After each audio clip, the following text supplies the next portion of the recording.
નવસારી જિલ્લામાં મેઘરાજાની મહેર બાદ જિલ્લાની નદીઓમાં નવા નીરની આવક થતા કુદરત સોળે કળાએ ખીલી ઉઠી છે। લાંબા સમયથી ઓછા વરસાદના કારણે સૂની લાગતી કાવેરી, અંબિકા અને પૂર્ણા નદીઓ હવે પાણીથી છલકાઈ રહી છે।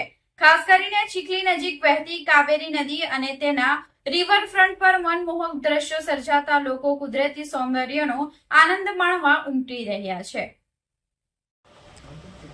નવસારી જિલ્લામાં કેટલા દિવસોથી થયેલા સારા વરસાદના કારણે જિલ્લાની કાવેરી, અંબિકા અને પૂર્ણા નદીઓમાં નવા નીરની આવક થઈ છે। વરસાદી માહોલથી નદીઓ ફરી જીવંત બની છે અને આસપાસના વિસ્તાર હરિયાળાથી છવાઈ ગયો છે। ઓછા વરસાદના કારણે ભેકાર અને સૂની લાગતી નદીઓ હવે મેઘમહેરથી ખીલી ઉઠી છે। ચીખલી નજીક વહેતી કાવેરી નદીમાં પાણીની સારી આવક થતા નદીનું સૌંદર્ય સોળે કળાએ ખીલી ઉઠ્યું છે।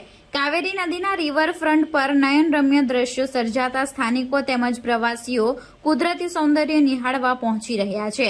વરસાદ બાદ સર્જાયેલા આ મનોહર દ્રશ્યો લોકોને આકર્ષી રહ્યા છે। મેઘરાજાની મહેરથી નવસારી જિલ્લાની નદીઓમાં ફરી જીવન પરત ફર્યું છે। નદીઓમાં નવા નીરની આવક સાથે સમગ્ર વિસ્તાર હરિયાળો બન્યો છે અને કુદરતી સૌંદર્ય લોકો માટે આકર્ષણનું કેન્દ્ર બન્યું છે।